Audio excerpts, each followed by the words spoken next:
And then a number of years later, I had the opportunity to work in a very different setting where I was having a show at Gallery 1C03 in Winnipeg, which is the University of Winnipeg Gallery, with another artist friend of mine, Elvira Finnegan. And we were making a cafeteria. We were thinking about the university cafeteria. So here's another space where food is used in a really different way. So it's not a formal meal. You don't go to the cafeteria to have like a proper sit down meal that's very fancy. But instead, you know, you're living in your community. You might stop in to have a quick bite and get going. And so Elvira and I decided to turn the gallery into a functional cafeteria. It was a show that went over 2 different years. So we had 2 parts. In part 1, we actually made a cafeteria in the gallery itself and invited people to come have a free lunch. And in exchange for the free lunch, this is the catch, they had to agree to have their photos taken and to leave behind their detritus, their leftovers from lunch. So Elvira was working with the leftovers in order to make sculptures, and I was going to work with the photographs. And fast forward to my studio time, looking through all of these photographs, I wanted to be able to capture every single person who took part in those that lunch. So I made a painting for every table in our cafeteria that was set up at the U of W. And each painting I wanted to paint the portrait of every person who sat at that table. And working on Mylar, one wonderful thing about Mylar is that it's translucent. So it means you can see through it. And that meant that I could paint on both the front and the back of the Mylar. So this is the front of this painting, and then this is the back of the painting. And so if you see the gentleman in the red toque right in the middle, I'll do it again. So there's, that guy actually teaches up north, and his name's Sid Clausen. And then if we look again, there he is a little further back. So now he's in the background. So this excited me. It's like painting, but it's sculptural. I'm still getting that feeling of the crowd that Franz Hals was talking about. I'm still thinking about community. I'm still thinking about the way food is being used, and I'm getting to paint the portrait. You know, these are all things that I really love. So here's the installation. The paintings were actually hung almost like banners in the gallery, and people could walk around the paintings in 360 degrees. So after this, I had this wonderful opportunity to go to Berlin and Haarlem, to actually go to the Haarlem Museum, the Franz Hals Museum in Haarlem. It blew my mind.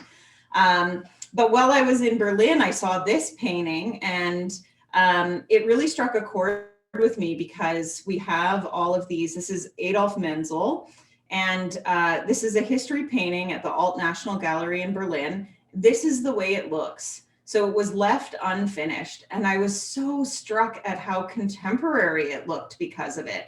And there was a docent there who told us about the history of the painting, which was that, so the painting's commemorating an event that took place in 1757. But while the painting was being made, the people in power changed. So the people that were to be represented changed. So Adolf Menzel actually painted people out. And I was thinking about how important the role of painting is for commemorating people, for choosing who gets remembered and who doesn't. But also it gave this feeling of transience, which I liked.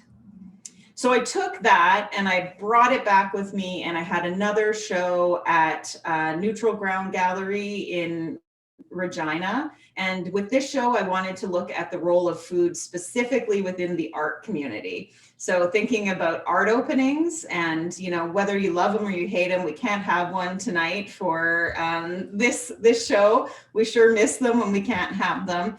And I wanted to think about how food was used at art openings to make people feel more comfortable, to have a celebration, to also have a moment where you can just like not do anything, but, you know, maybe eat a big piece of broccoli.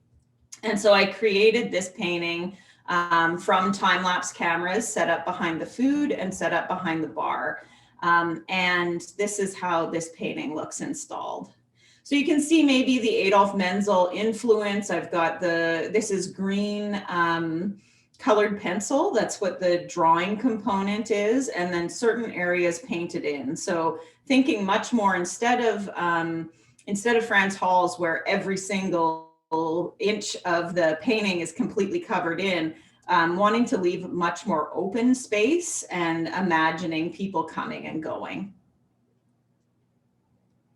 And so just to end off, I'll say that brought me to kind of 360 degrees. I had an opportunity to do another residency called the Alchemy Residency in Hillier, Ontario. And it's a residency that's all about the relationship between food and art. So I got to meet all of these other artists who think about food and think about art. It was amazing. And while I was there, I decided that I needed to get to know the artists better. And so I made lunch for each person doing the residency one-on-one.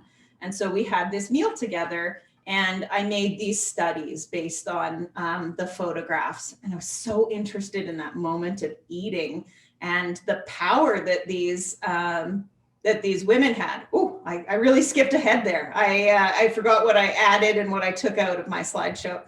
So this became the starting point for my current body of work, which is called the dinner parties. And I actually asked to have meals with 9 other artists who all identify as gender marginalized or women, and to talk to them about what their experience is like within the art world.